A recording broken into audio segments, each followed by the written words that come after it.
Bonsoir à tous. À la une de ce journal, Medline Medical Cameroun se noie dans les méandres d'un scandale financier épinglé dans une nébuleuse de surfacturation de 15 milliards de francs CFA. L'entreprise se justifie en affirmant qu'elle a mobilisé ses propres ressources pour l'achat des tests Covid, des kits de dépistage afin de soutenir le Cameroun au plus fort de la crise. Des arguments publiés dans un communiqué et battus en brèche sur la base des nouvelles enquêtes menées par Equinox Télévision, enquêtes révélant des zones d'ombre, des incohérences et même des documents falsifiés pour obtenir une telle surfacturation qui est un préjudice financier pour l'État du Cameroun. Enquête à suivre en ouverture de ce journal. Après l'arrivée de la junte militaire au Tchad, le Conseil militaire de transition est appelé à organiser dans l'urgence un dialogue national inclusif et des élections dans les plus brefs délais. Malgré le coup de force jugé anticonstitutionnel au Tchad, les chefs d'État réunis au sein d'un sommet extraordinaire de la CEAC appellent la communauté internationale à soutenir le Tchad sur le plan technique et financier. Vous les écouterez dans la page internationale du 20h.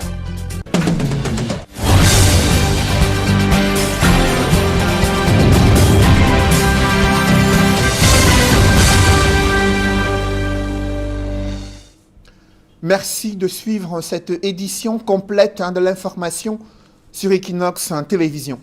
C'est une nébuleuse de surfacturation de 15 milliards de francs CFA révélée dans le rapport d'étape de la Chambre des comptes, épinglant l'entreprise Medline Medical Cameroun qui a bénéficié de plus importants marchés pour la livraison et la fourniture des tests de dépistage au plus fort de la crise sanitaire. Épinglée et éclaboussée dans ce scandale financier, l'entreprise a publié un communiqué. Dans le document, elle indique qu'elle a mobilisé elle-même ses propres ressources financières pour soutenir le gouvernement camerounais au plus fort de la crise. Cependant, elle ne dit rien sur les surfacturations évoquées dans le rapport d'étape. Que s'est-il réellement passé ? Quels sont les mécanismes et les manigances mises en œuvre pour arriver à une telle surfacturation ? Élément de réponse dans cette enquête signée Jean-Paul Chouniat. Épinglé dans le rapport Covid-Gate de la Chambre des comptes de la Cour suprême du Cameroun pour délit de surfacturation des commandes publiques dédiées à la lutte contre la pandémie à coronavirus, le prestataire Medline Medical Cameroun SA se bat pour démentir les accusations de détournement de fonds publics à son encontre.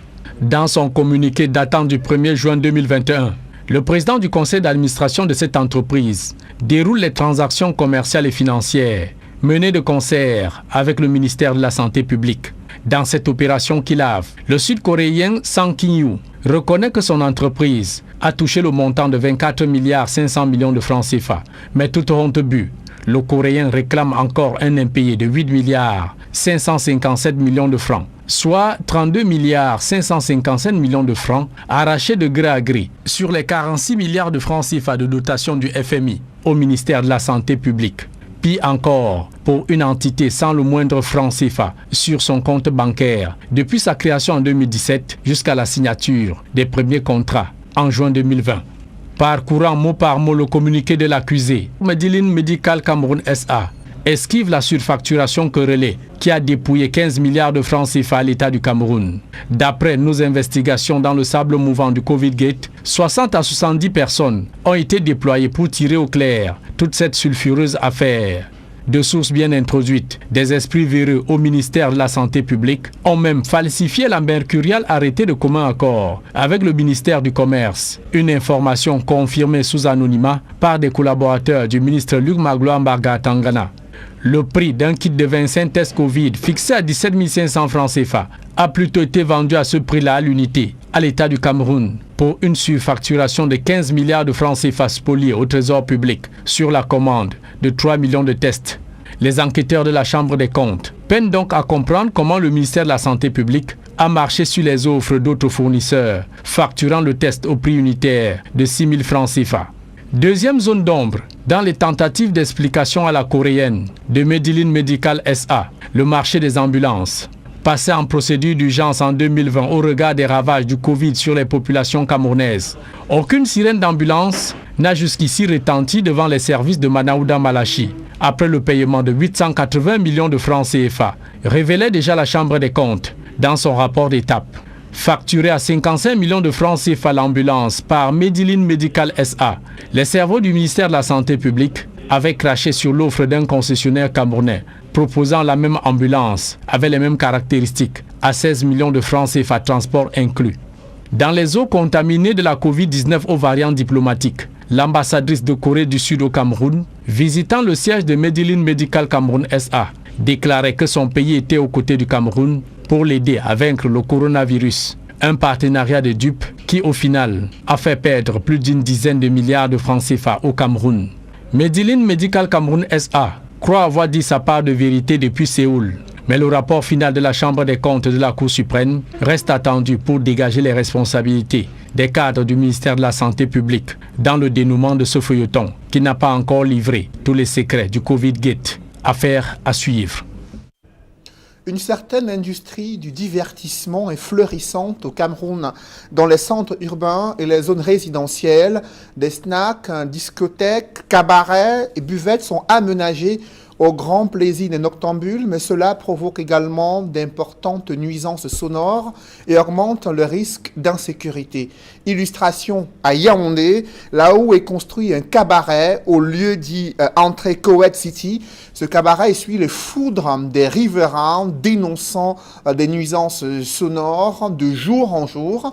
Les promoteurs acculés ont promis d'améliorer l'insonorisation de leur établissement de divertissement. Des précisions avec Joël Essengue et Gizogo. L'artiste musicienne Lady Ponce, propriétaire du cabaret Planète Ponce au quartier Oza à Yaoundé, a maille à partir avec ses voisins. Ceux-ci se plaignent des nuisances sonores qu'occasionne le cabaret incriminé. C'est tout déterminé qu'ils sont donc descendus dans la rue pour crier leur ras-le-bol. Notre voisine qui a pris ce temps pour faire son cabaret. Mais depuis là, nous ne dormons presque pas. J'ai les enfants à la maison qui n'arrivent même plus à étudier parce qu'à partir de 18h, les bruits vont jusqu'à peut-être 4-5 h du matin. Notre santé vraiment mentale est en jeu. Moi j'ai 67 ans, j'ai besoin de sommeil. Je ne suis pas locataire, je suis propriétaire. Alors mes derniers jours, est-ce que je dois les sacrifier pour les intérêts d'autres personnes? Non. Vraiment il faut qu'on nous aide à vivre pacifiquement et paisiblement chez nous. Selon les plaignants, non seulement il ne leur est plus possible de trouver le sommeil, mais l'insécurité s'ajoute aussi. J'ai été agressée en mars et ce jour-là, quand les bandits sont rentrés chez moi, ils ont d'abord tout porté. Et quand j'ai essayé de crier, ils m'ont fait savoir que même si tu cries n'importe comment, personne ne va t'entendre. La preuve en est que voilà la musique qui sonne, personne ne peut t'entendre. Et c'est vrai, quand je suis dehors, tu ne peux pas. J'ai essayé de crier, ils ont même failli me violer, me tuer même. Voilà, j'habite là. J'habite là, et voilà le mur, vous même pouvez voir. Bon, vraiment, cette situation est vraiment déplorable. Pour les voisins du cabaret de Lady Ponce, dès le départ, il paraissait certain qu'insonoriser ce lieu allait s'avérer impossible. Et qu'en outre, aujourd'hui, les autorités ne tiennent pas compte de leurs plaintes. Au départ, je l'ai fait comprendre qu'elle ne pouvait pas, parce qu'elle a commencé avec des parfums sans quelque chose, donc ils ne peuvent pas insonoriser. Je leur ai fait comprendre ça. Ils nous ont dit que d'ici le 10, je leur ai dit que chose impossible, à part si vous recassez. Mais là, on est obligé de vivre comme ça pendant combien de temps? Il y a eu le Thalys, il y a eu le complexe Big Boss et nous nous sommes plaints. Les autorités avaient pris le taureau par les cornes et aujourd'hui ça n'existe plus. C'est devenu des laveries. Nous ne sommes pas contre l'évolution. Nous avons pris des dispositions, nous avons écrit. Les gens nous ont tourné en bourrique. Parce que quand nous arrivons chez le sous-préfet, nous sommes en délégation, il refuse de nous recevoir, il dit qu'il reçoit une seule personne. On a compris ce qui s'est passé. Nous sommes au Cameroun. De leur côté, les responsables du cabaret de Lady Ponce parlent de sa bonne foi avec des travaux en cours pour insonoriser cette salle de spectacle. Face à cette situation, Madame la PDG a décidé de contacter une nouvelle équipe qui est en train de travailler sur le cabaret depuis un bout de champ pour remédier à cette situation. Dès maintenant, ça a commencé à diminuer parce que notre équipe travaille. Vous définir le temps concrètement peut causer un souci. Mais les riverains n'en démordent pas. Ils appellent au respect des normes. Nous voulons qu'ils respectent les normes. Tout se fait à la norme. Je prends ici à Yaoundé, vous avez le caveau. Vous pouvez passer au caveau, vous ne sentirez jamais de bruit. Ça existe depuis, j'avais peut-être 10 ans. Donc tout ce qu'on demande, c'est que justice soit rendue. Parce que dans cette affaire, on sent qu'il y a eu de l'argent qui a circulé, les bœufs ont été mangés et tout. Et aujourd'hui, on se fiche de notre santé. Pour le moins, le litige entre Lady Ponce et ses voisins est donc loin de connaître son épilogue. Restons dans les milieux de la nuit pour évoquer cette nouvelle saisie des liqueurs et vins issus de la contrebande. La scène se déroule à Douala, là où prolifèrent ces liqueurs dans les snack-bars et autres discothèques. L'objectif est de lutter contre le commerce illicite, notent les autorités en charge de cette opération. Des précisions avec Innocent Abega, Xavier Foka et Cédric Chouna. Vous voyez, il y a l'océan Cameroun qui sort. Et là, nous avons la bière qui scintille. Par contre, celle-ci, au rayon violet. Par cette ordonnance, signée du président du tribunal de première instance de Ndokoti, les fonctionnaires du ministère du Commerce sont autorisés à procéder au contrôle de la norme, de la qualité et du prix des boissons et autres liqueurs qui pilulent les débits de boissons, les boîtes de nuit, les snack-bars et les caves à Douala. Une licence est donc effectuée. Les vins et liqueurs de plusieurs boîtes de nuit sont passés au peigne fin par les agents du ministère du Commerce, appuyés par les éléments de la brigade anticriminalité du GMU numéro 2. Faisant suite à l'appui que nous avons pu apporter à la délégation régionale du Commerce dans sa mission de vérification de l'authenticité des vignettes et de la qualité des vins et des whisky consommés sur la place publique. Nous les avons appuyés en envoyant une équipe de notre brigade anticriminalité du côté de Angers Raphaël. Les opérations menées sur le terrain ont permis justement de se rendre compte que du vin frelaté et des whisky de mauvaise qualité avec des vignettes pas du tout authentiques étaient en circulation. Plusieurs dizaines de bouteilles de vin et liqueurs très prisées du grand public sont saisies au cours de cette opération pour qualité douteuse.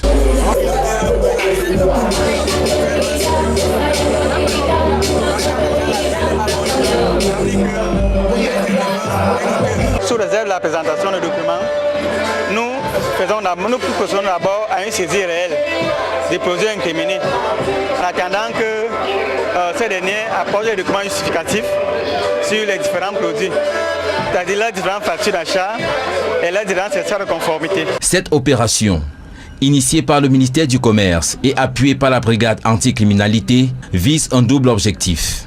D'une part, lutter contre la vente des produits issus de la contrebande et d'autre part, assainir la capitale économique. Nous saisissons donc cette occasion pour mettre en garde tous ceux qui se livrent à ce commerce illicite, qui mettent à la disposition des usagers des produits de mauvaise qualité qu'ils nous trouveront sur leur chemin. Nous ne baisserons pas les bras.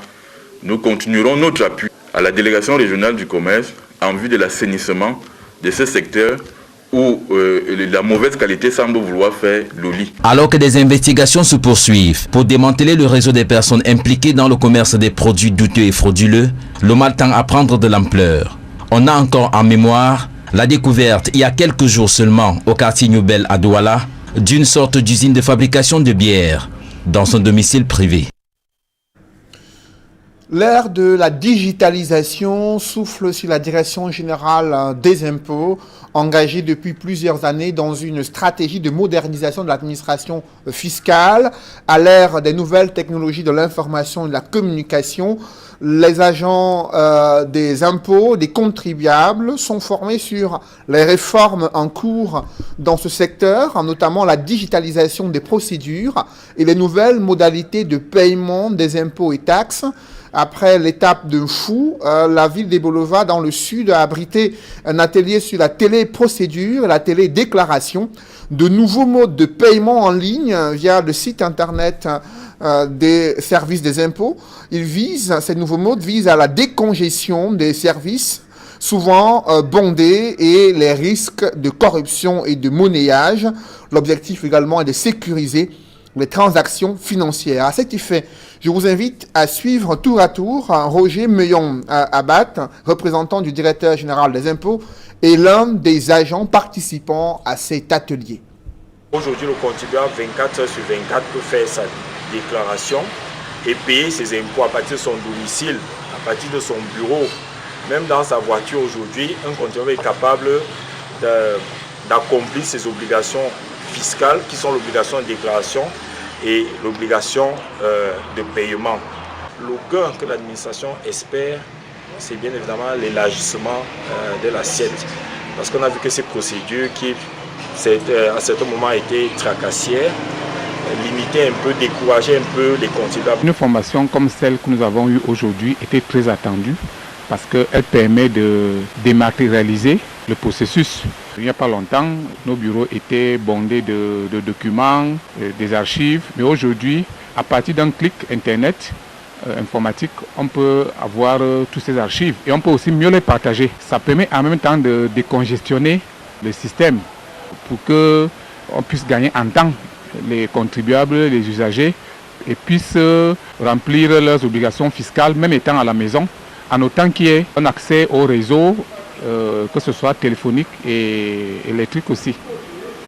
Des conflits de succession perturbent le bon fonctionnement des chefferies, notamment dans le département des Bambutos, région de l'Ouest.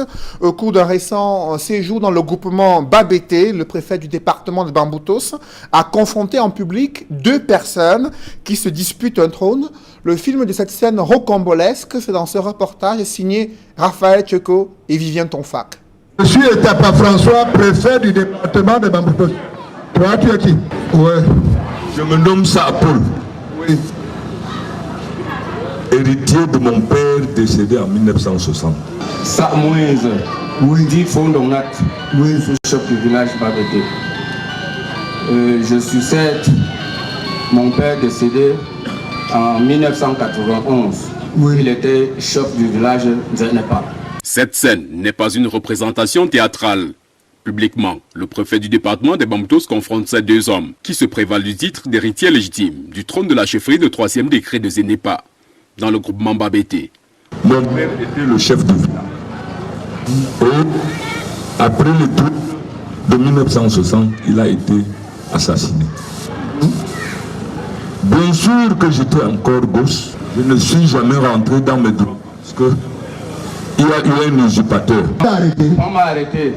On m'a arrêté après, au vu du testament que mon père avait laissé. Et le chef supérieur Babete, en ce temps, Sa Majesté Soumon Boniface m'avait arrêté et introduit dans l'Athènes. Chacun des prétendants fait valoir ses arguments. La situation est si complexe que le préfet laisse la responsabilité au sous-préfet de Bouddha de se battre avec le chef supérieur et les notables pour trouver une solution. La semaine prochaine, vous rencontrez le chef supérieur. Vous vous asseyez, vous deux, vous prenez les textes, vous prenez les coutumes et vous mettez de l'ordre dans cette chefferie. Loin d'être un cas isolé, ce conflit de succession est une infime illustration d'un phénomène qui a le vent en poupe dans le département des Bambutos. Selon les autorités administratives, au moins 100 chefferies traditionnelles se trouvent dans une situation similaire. Il y a un désordre que je vois dans les Bambutos, ça ne peut pas prospérer avec moi. Il y a beaucoup de chefs qui ont les arrêtés préfectoraux, qui sont partis payer les millions à la préfecture. Ils ont eu des arrêtés, ils n'ont pas de territoire et ils viennent faire le désordre dans le village. Ça ne passera pas. Au cours de la tournée du préfet à Babete, d'autres entraves au plein épanouissement des populations ont été présentées. C'est des problèmes de route. Il y a quelques routes entamées, mais le plus important reste la difficulté qu'on a à sortir du village lorsqu'il a plu. L'autre problème, c'est les écoles. On a un certain nombre d'écoles qui ont comme point crucial le problème d'effectifs d'enseignants. Le département de Bambutos, vous le savez bien, de par la propension marginale à la production, à la détention, à la consommation des du cannabis et d'autres produits psychotropes font de ce département, n'est-ce pas, un département criminogène. Et c'est donc tout à fait légitime que partout où nous sommes passés, ce phénomène soit le dénominateur commun des différentes doléances qui ont été posées. François Etapa a promis de s'engager à apporter des solutions aux problèmes relevant directement de sa compétence et de transmettre le reste aux sectorielles compétentes. Comment réduire les nouvelles infections au VIH-Sida parmi les adolescentes et les jeunes filles? Le système des Nations Unies, le gouvernement camerounais mise sur une nouvelle initiative baptisée Éducation Plus. L'objectif est de sensibiliser les jeunes filles, promouvoir l'éducation, l'accès à l'information et davantage de sensibilisation sur les mécanismes de prévention du VIH-Sida et également les méthodes de protection contre les infections sexuellement transmissibles. L'élaboration de ce projet a fait l'objet d'un atelier qui a réuni des responsables des différents organismes des Nations Unies au Cameroun et les responsables des différents départements ministériels en charge de l'éducation. Je vous invite à les écouter. Le programme Éducation Plus vise à garder les filles à l'école jusqu'à la fin du cycle secondaire parce que à l'école, les filles sont encadrées, elles apprennent des choses, elles acquièrent des connaissances qui les aident à se protéger de l'infection VIH. Ici au Cameroun, nous avons encore 17 000 nouvelles infections par an. Nous avons constaté que ces infections sont beaucoup parmi les jeunes et surtout parmi les jeunes femmes et les adolescentes. Les jeunes femmes et les filles adolescentes âgées de 15 à 24 ans sont 9 fois plus infectées avec le VIH que les garçons et les hommes du même âge. Donc, c'est inacceptable, il faut faire quelque chose. Alors, Éducation Plus vise de les garder à l'école jusqu'à la fin du secondaire, mais ça aide aussi à prévenir les grossesses précoces, les grossesses non désirées, les mariages précoces. Par ailleurs, on s'attaque aussi aux relations sexuelles intergénérationnelles. De nouveaux visages au Conseil national de la communication. Joseph Tchébonken Kalabouze vient d'être désigné président de l'organe de régulation des médias au Cameroun. Il remplace à ce poste Peter Essoka. Presque tous les autres membres du CNC n'ont pas bénéficié du renouvellement de leur mandat échu. Seul le vice-président du CNC et Guibaï Gatama, directeur de publication de l'Œil du Sahel, siégeront encore au sein de l'organe de régulation. Parmi les 6 nouveaux membres du CNC, il y a Serge Ngando-Tonnet, Michel Mwenjel Ngol et Oumarou Mongolais. Je vous le disais en titre, un sommet extraordinaire de la communauté économique des États d'Afrique centrale s'est tenu au Congo-Brazzaville sous la présidence de Denis Sassou Nguesso. Principal point à l'ordre du jour, l'examen de la situation politique et sécuritaire au Tchad. Des chefs d'État de la CEEAC, contrairement à la CEDEAO, ont appelé la communauté internationale à soutenir sur le plan technique et financier le Tchad dans cette phase de transition. Ils ont également exhorté le Conseil militaire de transition et le Conseil national de transition au Tchad à organiser dans l'urgence un dialogue national inclusif, apaisé et l'organisation des élections générales dans les plus brefs délais. Je vous invite à suivre une attitude du président congolais Denis Sassou Nguesso, président en exercice de la communauté économique des États d'Afrique centrale. À plusieurs occasions, le président Idriss Déby Itno avait dénoncé la situation explosive créée dans le faisan libyen par l'installation de groupes djihadistes de tous bords. À ce sujet, le maréchal du Tchad avait, à maintes reprises,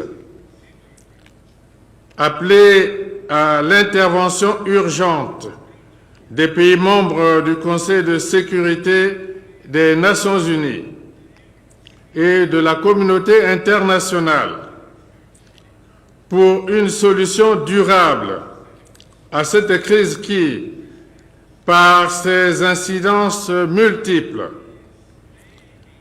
minait son pays et déstabilisait l'ensemble des pays du Sahel et bien au-delà de cette région. Nous ne pouvons que regretter la sourde oreille de la communauté internationale face à ces appels et déplorer la dispersion des initiatives dans le dossier libyen, ainsi que le manque de coordination longtemps observé entre acteurs et protagonistes, sans parler des velléités obstinées de marginalisation de l'Afrique. La persistance de ces différents facteurs perpétue un statu quo préjudiciable qui porte aujourd'hui le grave risque d'une partition de la Libye. Cette situation a non seulement accentué la souffrance de nos sœurs et frères libyens.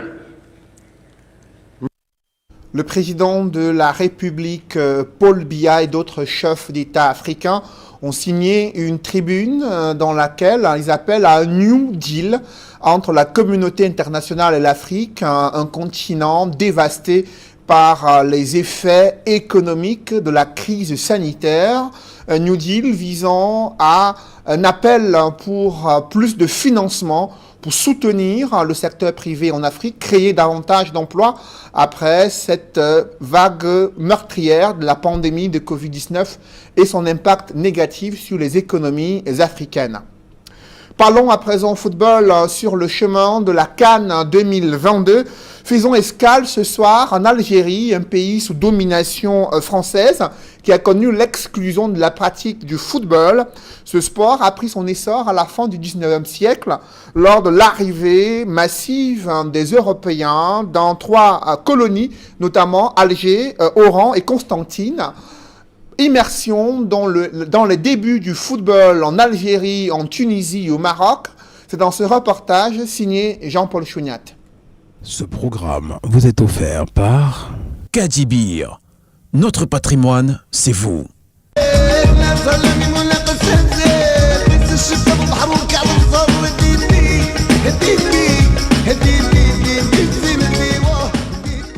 De 1894 à 1930, l'Algérie vit une véritable ascension structurelle de son football, avec la création des premiers clubs à Alger, Oran et Constantine, 3 départements français, créés en 1848. L'accroissement incessant de la population, qui classe pour le moment Alger au rang de 4e ville de France, renouvelle constamment les données du problème.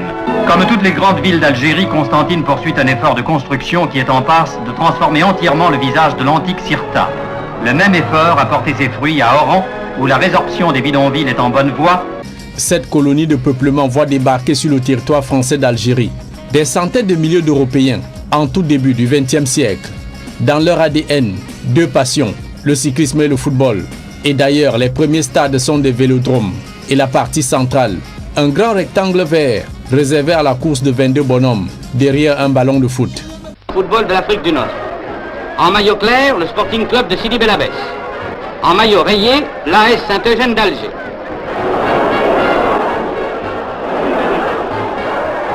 Le demi-centre d'Alger renvoie. Passe à l'ailier droit. Il fait un long centre en avant. Interception. Reprise. Dentelle. Shoot. Mais le gardien de Sidi Bel Abbès sauve. Sidi Bel Abbès attaque en force et marque son premier but.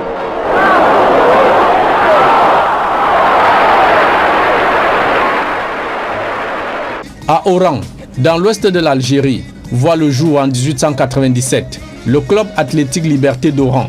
Et de là, part le football qui parcourt 97 km pour atteindre en 1900 l'actuelle commune de Mascara, une des villes les plus importantes du nord-ouest algérien. Par la suite, le ballon de foot rebondit à Alger en 1903, Sidi Belabès en 1906 et Constantine en 1918. Un grand match de football mettait ensuite aux prises à Oran les équipes d'Alger et d'Oran. À la suite d'une jolie série de passes, l'ailier droit Dipéry marque le premier but pour Oran. Mais à la mi-temps, les deux équipes sont à égalité, 2-2. Finalement, les Oranais, plus rapides sur la balle et meilleurs réalisateurs, enlèvent le match par 4-2. Et il ne reste plus à Tony Arbona qu'à photographier l'équipe de Saint-Eugène d'Alger qui enlève la coupe par 4-3. À côté de tous ces clubs constitués et tenus exclusivement par des Européens, jusqu'à l'éclatement de la Deuxième Guerre mondiale en 1914, une dizaine de clubs musulmans 100% algériens naissent dès 1918 et s'affilient aux ligues d'Alger, Oran et Constantine. Durant la saison 1923-1924, les trois ligues comptent 99 clubs, dont une vingtaine musulmans, parmi lesquels le mythique Mouloudia Club d'Alger. Du moins, le football algérien en plein essor depuis 1919 devient un véritable vivier de joueurs pour des clubs professionnels français. On pourrait citer les musulmans Ali Benouna d'Orléansville et Abdelkader Ben Bouali, l'Européen de Constantine Alexandre Villeplane, milieu offensif français né en 1905 en Algérie, sociétaire du Sporting Club de Nîmes et capitaine de l'équipe de France à la première Coupe du Monde de 1930 en Uruguay.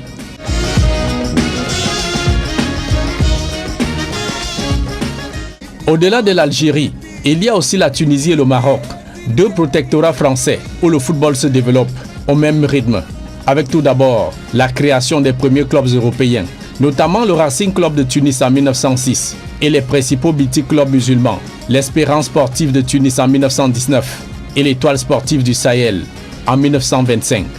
Devant 15 000 spectateurs assemblés au stade municipal, la sélection de football d'Alger rencontre celle du Maroc.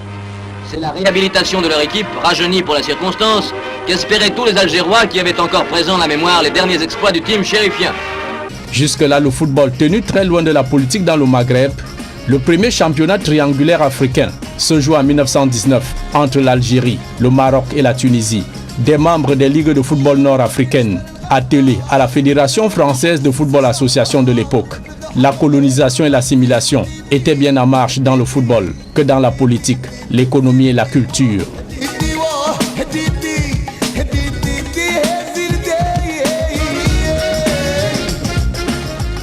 Ce programme vous a été offert par Kadibir. Notre patrimoine, c'est vous. Dans ce chapitre football, le Cameroun mène à la marque dans le cadre du match amical qui l'oppose au Nigeria. Ce match se joue en Autriche. Alors qu'on est à la mi-temps, c'est André-Franck Zambo Anguissa qui a inscrit le premier but à la 37e minute face aux Super Eagles du Nigeria. Un match amical dont la deuxième manche est attendue. Mesdames, messieurs, c'est la fin de ce journal. Merci de l'avoir suivi. Juste après cette édition de 20h, retrouvez Serge Alain Autou et ses invités pour le débrief du journal sur le plateau d'Equinox Soir. Serge Alain. Loin du stade Amadou Ahidjo de Yaoundé, loin de Japoma, loin de Kwekon, loin de Rumdeadia, les Lions indomptables jouent en Autriche. C'est le lieu qui a été choisi pour ce match amical face aux Super Eagles du Nigeria. Et vous l'avez vu, le Cameroun mène au score 1-0, but inscrit à la 37e minute par Zambo Anguissa, et d'aucuns s'interrogent sur les raisons pour lesquelles c'est en Autriche qu'ils ont choisi d'organiser ce match amical alors que les Camerounais auraient bien aimé participer en tant que spectateurs à une telle rencontre. Voilà. Madame, monsieur, c'est l'essentiel et qui nous sort deuxième partie. Bon week-end à vous, Cédric. Je vous souhaite un agréable week-end, Serge Alain. Rendez-vous lundi.